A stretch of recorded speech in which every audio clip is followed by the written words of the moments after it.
नमस्कार मित्रांनो, स्वागत आहे तुम्हा सर्वांचंच आपल्या आजच्या या व्हिडिओमध्ये.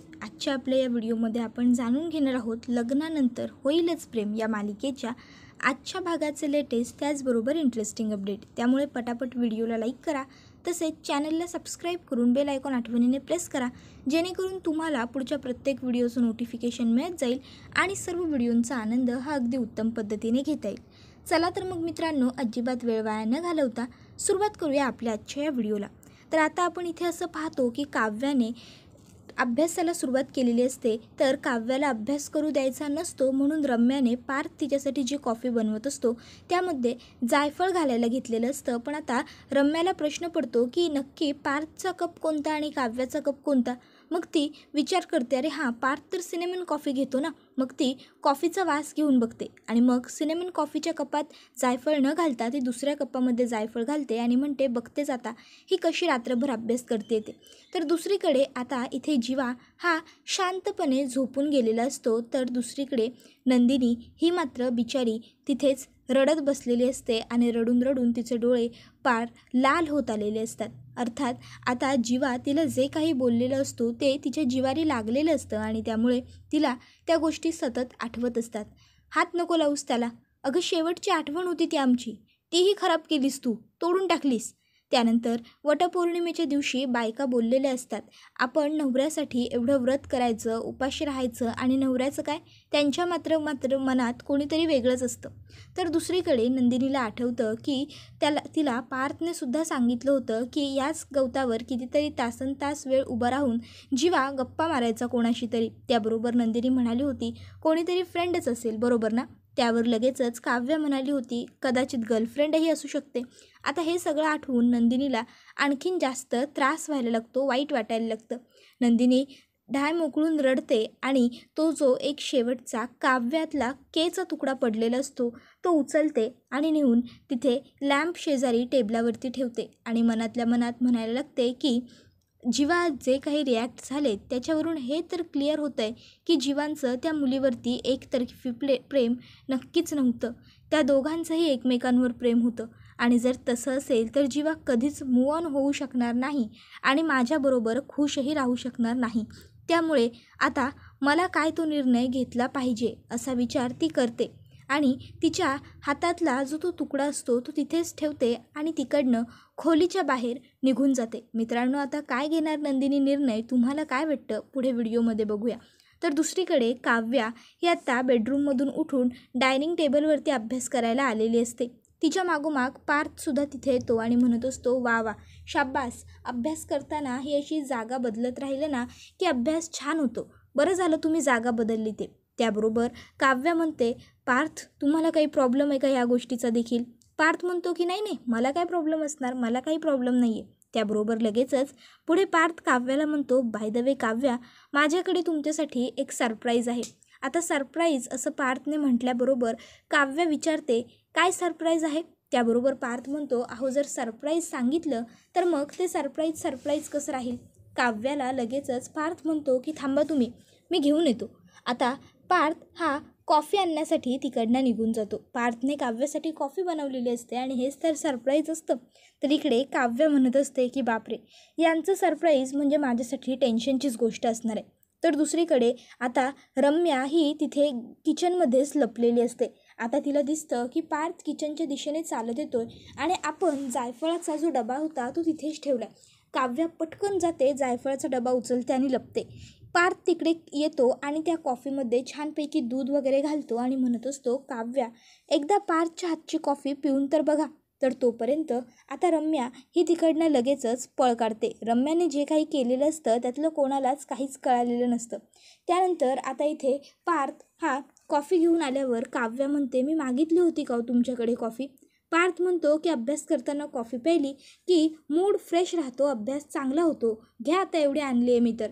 त्यावर काव्या ही ती सगळी कॉफी पार्थच्या कपामध्ये ओतते आणि पार्थला म्हणते, थँक्यू, तुमची कॉफी मिळाली मला. पार्थ म्हणतो, अहो पण तुम्ही तर. त्याबरोबर काव्या म्हणते, घेतली, कॉफी घेतली. आता काव्याने स्वतःला काहीच कॉफी ठेवलेली नसते, सगळी तिने पार्थच्या कपामध्ये ओतलेली असते.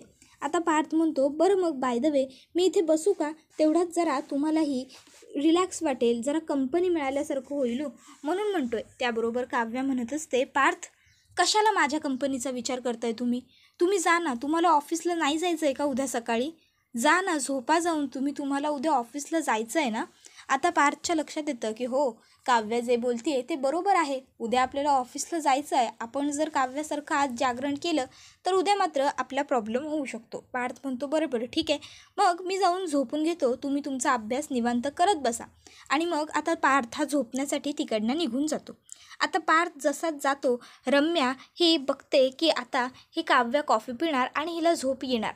इतक्यात काव्याला एक फोन येतो. फोनवर बोलण्यासाठी म्हणून काव्या तिकडनं किचनमध्ये जाते. आता इथे रम्या ही तिकडे येते आणि बघते तर काय, कपातली सगळी कॉफी संपलेली असते.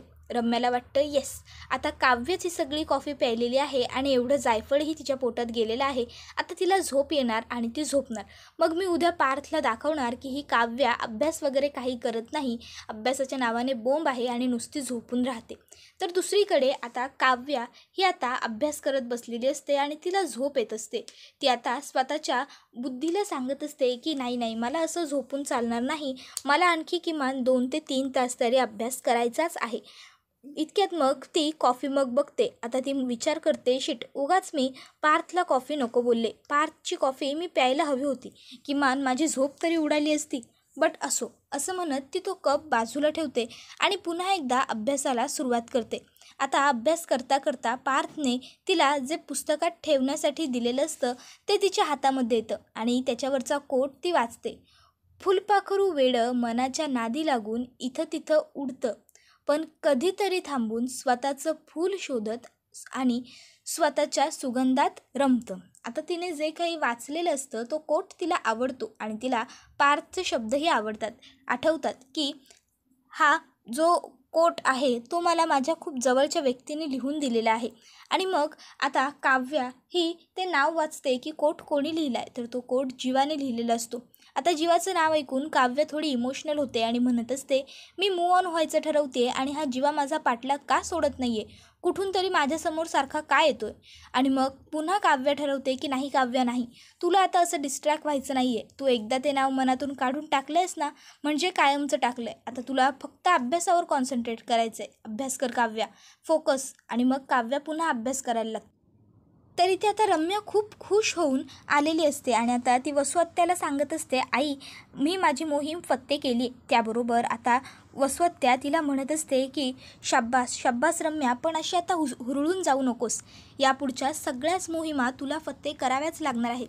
ती काव्य जेव्हा असा विचार करेल ना की आता आपल्याला अभ्यास करायला हवा, आपण अभ्यास केला पाहिजे, तेव्हा आपण असं काहीतरी करायचं ना की तिला अभ्यास करायला वेळ मिळालाच नाही पाहिजे. बघ, असं जर आपण केलं ना तरच सगळं आपल्या मनाप्रमाणे घडत जाईल. त्याबरोबर रम्या म्हणत असते की आई, तू काही काळजी करूच नकोस, मी आता त्या काव्याला अभ्यास करूच देणार नाही. आणि हळूहळू घरातल्या प्रत्येकाच्या मनात तिच्या विरुद्ध इतकं विष पेरेन ना मी, प्रत्येक माणसाला तिचा राग आला पाहिजे. आणि मग हळूहळू घरातली सगळी फॅमिलीज तिला अगदी तांदळातून खडा बाजूला करून टाकतात तसे बाजूला करतील. आणि त्या काव्याच्या लक्षातही येणार नाही की कधी मी तिची जागा घेऊन तिच्या पुढे निघून गेले ते. त्याबरोबर लगेचच आता इथे वसुहत्यासुद्धा म्हणते की हो रम्या, तुला जे हवं आहे ना ते सगळं तसंच होईल आणि या सगळ्यात मी तुझ्याबरोबर आहे, मी तुझ्या पाठीशी आहे, काळजीच तू करू नकोस. आता मित्रांनो, वसुहत्या जे सगळं बोलते ते खरोखर खूप चुकीचं आहे, कारण ती तिच्याच मुलीला म्हणजेच रम्याला एका चुकीच्या गोष्टीसाठी प्रवृत्त करते. खरं तर तिने रम्याला समजावून सांगायला हवं की आता पार्थचं लग्न झालं आहे, तू त्याचा नाद सोडून दे, पण ते तर राहिलं दूर, ही तर अजून तिला पाठिंबाच देते. तर दुसरीकडे आता नंदिनी ही किचनमध्ये स्वयंपाक करत असते. इतक्यात तिला तिच्या आईचा फोन आलेला असतो. आई आता तिची चौकशी करायला सुरुवात करते. नंदिनी, बाळा कशी आहेस तू? त्यावर नंदिनी म्हणत असते, आई, मी बरी आहे. आता खरं तर नंदिनीला आईला खरोखर सगळं सांगायचं असतं, पण नंदिनी स्वतःचे अश्रू पुसते आणि आईपासून गोष्टी लपवते. तर आता लगेचच पुढे आई म्हणत असते, नंदिनी, अगं बाळा, आईची आठवण वगैरे येते की नाही गं? म्हणून मग शेवटी आज मीच फोन करायचा विचार करून फोन केला. त्याबरोबर नंदिनी म्हणत असते, आई, अगं तुझी आठवण तर खूप येते. कधी कधी असं वाटतं की सरळ यावं आणि तुझ्या कुशीत शिरावं, पण काय करणार ना. आता खरं तर इथे नंदिनी ही खूप दुखावली गेलेली असते आणि त्यामुळे नंदिनी ही अशी सगळी भाषा बोलत असते. आता खरं तर नंदिनी हे बोलत काहीतरी वेगळं असते आणि तिला सांगायचं काहीतरी दुसरंच असतं. पण नंदिनीला आईला काही सांगता येत नसतं, कारण जर तिने आईला सगळ्या गोष्टी सांगितल्या तर तिलासुद्धा त्या गोष्टीचं टेन्शन येईल आणि त्यामुळे नंदिनी ही आईला फोनवरती सगळं सांगणं टाळते. त्याबरोबर आता इथे लगेचच आई ही नंदिनीला विचारते, नंदिनी बाळा काही झालं आहे का, तुला मला काही सांगायचं आहे का, बोल ना. त्याबरोबर नंदिनी म्हणते, नाही गाई तसं काही नाही आहे. आई म्हणते, मग जरा माहेरी येऊन जा ना. त्याबरोबर नंदिनी म्हणते की हो आई, यायचंच आहे मला माहेरी, राहायलाच यायचं आहे. त्यावर आई तिला सांगते की मग जरा मोठी सुट्टीच काढून राहायला या. त्याबरोबर नंदिनी म्हणते, हो आई, आता चांगली खूप मोठी सुट्टी घेऊनच मी राहायला येणार आहे, तू काही काळजीच करू नको, असं देखील म्हणते. आता इथे आई म्हणायला लागते की नंदिनी बाळा, नक्की सगळं काही व्यवस्थित आहे ना, तिकडे काहीही घडलेलं नाही आहे ना, सांग. त्याबरोबर लगेचच नंदिनी म्हणते, हो गाई, इथे सगळं व्यवस्थित आहे, तू उगाच काळजी करू नकोस, मी खरं बोलते तुझ्याबरोबर. आता असं आईने म्हटल्याबरोबर नंदिनी आणि आई ह्या दोघींमध्ये थोडा वेळ संभाषण होतं. त्यानंतर आता नंदिनीला जरा टेन्शन आलेलं असतं, त्यामुळे तिला आईबरोबरही बोलण्याची फारशी काही इच्छा नसते. नंदिनी आईला म्हणते, बरं आई, मग मी फोन ठेवू का, मी तुला थोड्या वेळात करते, मी किचनमध्ये आहे. त्याबरोबर आई नंदिनीला सांगते की हो हो ठीक आहे. बरं ऐक ना, येताना काव्यालासुद्धा माहेरी घेऊन ये. अगं माहेर म्हणजे तुमचं त्या मॉइश्चरायझरसारखं असतं, कितीही खडबडीत झालं ना सासरी तरी माहेरी आलं की सगळं मन कसं अगदी शांत होतं. त्यानंतर आता दुसरीकडे रम्या ही खूप जास्त खुश असते आणि ती ऑफिसला जाण्याची तयारी करत असते. इतक्यात त्या ठिकाणी वसुहत्या आलेली असते. वसुहत्या रम्याला छान रेडी होताना बघते आणि म्हणत असते, वा वा वा रम्या, अगं तुझ्या चेहऱ्यावरती काय ग्लो आलाय. त्याबरोबर रम्या म्हणत असते, मग आई, अगं ग्लो येणारच ना, मी खरोखर आज खूप खुश आहे, असं सांगते. त्यावर वसुहत्या म्हणते, खुश. त्यावर रम्या म्हणते, मग मी खूप खुश आहे. अगं शेवटी आज माझ्या चेहऱ्यावर दिसणार आहे तो ग्लो आणि त्या काव्याच्या चेहऱ्यावर दिसणार आहे ती झोप. बघ, आज मी मस्तपैकी गाडीमध्ये पार्थबरोबर बसून ऑफिसला जाणार आणि ती काव्या आता उशिरा झोपेतून उठणार आणि अरे माझा अभ्यासच झाला नाही, आता मी काय करू, असं करत चिडचिड करत बसणार. आता हे ऐकून वसुहत्यालासुद्धा खूप आनंद होतो आणि वसुहत्यासुद्धा रम्याला म्हणायला लागते, आणि हो हा, मग पुढे ती काय करेल माहिती आहे तुला. मग ती पुढे पार्थला म्हणेल, काय हो पार्थ, तुम्ही मला का उठवलं नाहीत. आणि मग बिचारा पार्थ हा अगदी गुणी नवऱ्याप्रमाणे मान खाली घालेल आणि त्या काव्याचं सगळं बोलणं ऐकून घेईल. काय गं, बरोबर ना. त्याबरोबर रम्या म्हणते, हो हो आई, अगदी बरोबर. पण या दोघ्या मूर्ख बायकांना हेच माहीत नाही आहे की खरं तर काव्या ती कॉफी प्यायलेलीच नाही आहे, त्यामुळे असं त्यांना जे वाटतंय त्यातलं काहीही घडणार नाही आहे. तर दुसरीकडे नंदिनी ही स्वयंपाकघरात काम करत असताना तिच्या हातात जे घड्याळ असतं ते वाजतं. नंदिनीच्या लक्षात येतं की जीवाने मला हाक मारली आहे. नंदिनी लगेचच बेडरूममध्ये येते. जीवा शर्ट घालण्याचा प्रयत्न करत असतो पण त्याला जमत नसतं. मग काय, नंदिनी ही लगेचच तिच्या हातातली नाश्त्याची प्लेट खाली ठेवते आणि जीवाला शर्ट घालायला मदत करते. ती त्याचा एक हात शर्टमध्ये घालून देते आणि व्यवस्थित पटापट शर्टची बटणं देखील त्याला लावून देते. आता ती शर्टची बटणं वगैरे लावत असते, शर्टही घालत असते, पण तिची नजर मात्र फक्त खाली असते. नंदिनी एकदासुद्धा जीवाकडे वर बघत नाही. ही गोष्ट जीवा नोटीस करतो आणि नंदिनी ज्यावेळेस तिकडनं निघून चाललेली असते त्यावेळेस तो तिचा हात पकडतो. नंदिनी जीवाकडे बघते आणि हाताकडे बघते. जीवा लगेचच नंदिनीचा हात सोडून देतो आणि मग तो नंदिनीला म्हणायला लागतो, नंदिनी ऐक ना, काय झालं आहे, तू चिडली आहेस का माझ्यावर, तुला बोलायचं नाही आहे का माझ्याशी, बोल ना गं काहीतरी. हे बघ, हवं तर बोल, भांड, चिडचिड कर, पण किमान काहीतरी बोल गं. आता जीवा हा नंदिनीबरोबर बोलत असतो, पण नंदिनी ही खरोखर मनापासून खूप दुखावली गेलेली असते आणि त्यामुळे ती जीवाबरोबर एकही शब्द बोलत नसते. जीवाने तिचा हात पकडून थांबवलेलं असतं आणि म्हणूनच फक्त नंदिनी थांबलेली असते. आता जीवा पाठमोरा फिरतो आणि समोर बघून बडबडत असतो, अगं नंदिनी, हे बघ, मला मान्य आहे, खरं तर रात्री मी तुझ्यावरती उगाच चिडलो, उगाच नाही, उगाच खूपच जास्त चिडलो. मी तुझ्याबरोबर अगदी पूर्वी जितका रूढ वागायचो काल तितकाच रूढ वागलो. तुझ्याशी नाही गं, तुझ्यावर ओरडल्यानंतर मला खरं तर समजलं की मी जे बोललो, जे वागलो ते सगळं चुकीचं होतं. काल ते हँडमोल्ड तुटल्यामुळे मी एवढं ओव्हर रिॲक्ट व्हायलाच नको हवं होतं. पण नंदिनी अगं, मी मूव ऑन होण्याचा प्रयत्न करतो आहे पण मला नाही जमत आहे. तुला माहिती आहे ना, कधी कधी काही आठवणीतून काही गोष्टीतून आपल्याला बाहेर पडण्यासाठी थोडाफार वेळ हा द्यावाच लागतो. आणि मी सुद्धा या सगळ्यातून बाहेर पडण्याचा पुरेपूर प्रयत्न करतोय. पण या सगळ्यात मला नंदिनी तुझी साथ लागणार आहे. देशील ना तू मला साथ? करशील ना माझी मदत ह्या सगळ्यातून मूव ऑन व्हायला? हे बघ, मी प्रयत्न करतोय पण मला यश येत नाही आहे. आता खरं तर जीवा हा नंदिनीबरोबर बोलत असतो. तो नंदिनीला असंही सांगतो की नंदिनी सॉरी, मी पुन्हा तुझ्यावरती नाही चिडणार. मी माझ्यावरती कंट्रोल करण्याचा प्रयत्न करेन आणि हळूहळू मी या सगळ्यातून बाहेरसुद्धा पडेन. तू आहेस ना माझ्यासोबत? आणि मग तो हे बोलून मागे फिरतो तर तिथे नंदिनी नसते. नंदिनी तिकडनं निघून गेलेली असते. आता जीवा म्हणतो अरे मी बोलत होतो आणि ही निघून कशी गेली अचानक? म्हणून तो पुन्हा त्याच्या हातातल्या घड्याळाचं बटन दाबतो आणि त्याला नंदिनीचं घड्याळ हे समोर ठेवलेलं सापडतं. जीवा म्हणतो बापरे, हिने हातातलं घड्याळसुद्धा काढून ठेवलं. म्हणजे ही खूप जास्त चिडलेली, नाराज झालेली दिसते. आता मात्र जीवा विचारात पडतो की आपण चुकून हे रागाच्या भरात काय करून बसलो. आणि जीवाला स्वतःच्या चुकीवरती अर्थात पश्चातापसुद्धा असतो. तर दुसरीकडे आता काव्या ही अभ्यास करण्यासाठी पुन्हा एकदा किचनमधून तिच्या बेडरूममध्ये चाललेली असते आणि ही गोष्ट मालिनी काकूंना दिसते. मालिनी काकू लगेचच काव्याला म्हणतात काव्या बाळा इकडे ये गं. काव्या म्हणते काय झालं काकू?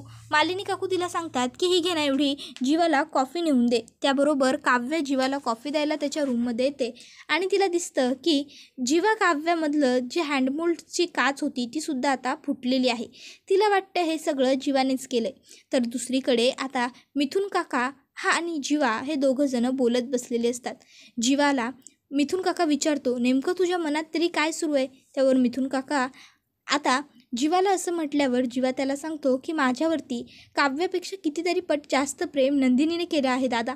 त्याबरोबर आता इथे जीवा आणि नंदिनी हे एकमेकांच्या समोरासमोर आलेले असतात. जीवा नंदिनीचा हात पकडतो आणि तिला विचारतो नंदिनी नेमकं तुला काय हवं आहे? बोल ना, तुझा राग कसा जाईल? त्यावर नंदिनी म्हणते डिवोर्स हवा आहे मला.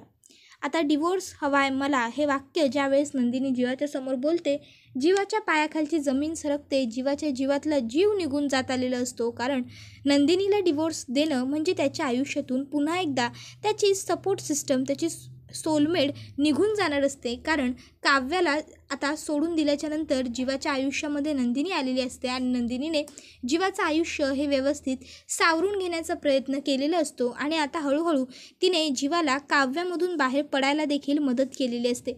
पण जर आता नंदिनीसुद्धा आपल्या आयुष्यातून निघून जाणार तर मग आपण काय करायचं हा खूप मोठा प्रश्न जीवाच्या समोर उद्भवणार आहे. कारण आता जीवाला नंदिनीची खूप जास्त सवय झालेली आहे आणि नंदिनीला सुद्धा जीवाची सवय झाली आहे. त्यामुळे नंदिनी जरी जीवाला सोडून जाण्याचा विचार करत असली तरीसुद्धा हे सगळं काही तिच्यासाठी सुद्धा खूप अवघड आणि चॅलेंजिंग असणार आहे. अर्थात जर आपण एखाद्यावर मनापासून प्रेम करत असू आणि आपल्याला कळलं की ती व्यक्ती आपल्याला चीट करते तर किंवा ती आपल्याबरोबर लॉयल नाही आहे तर ह्या गोष्टीचं दुःख हे फार असतंच. पण त्या व्यक्तीला सोडताना आपल्याला थोडाफार त्रास देखील होतो. कारण ती व्यक्ती जरी आपल्याबरोबर लॉयल नसली तरी आपण त्या व्यक्तीबरोबर लॉयल वागलेले असतो.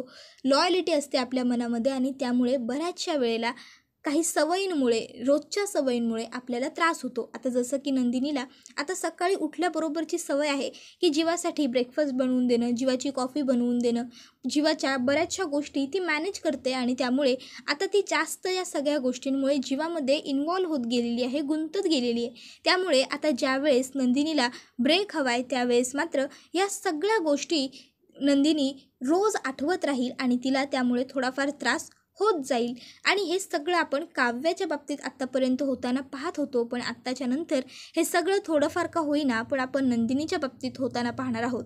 फरक फक्त इतकाच की काव्याला होत असलेला त्रास हा कोणालाही काव्याने दिसू दिला नाही, सांगितला नाही. पण नंदिनीचा त्रास मात्र सगळ्यांना दिसणार आहे. त्याबरोबर हा व्हिडिओ इथेच संपतो. मित्रांनो, व्हिडिओ आवडला की व्हिडिओला लाईक करत चला. त्याचबरोबर चॅनलला सबस्क्राईब करून बेल आयकॉनसुद्धा प्रेस करत चला, जेणेकरून तुम्हाला पुढच्या प्रत्येक व्हिडिओचं नोटिफिकेशन मिळत जाईल आणि सर्व व्हिडिओंचा आनंद हा अगदी उत्तम पद्धतीने घेता येईल.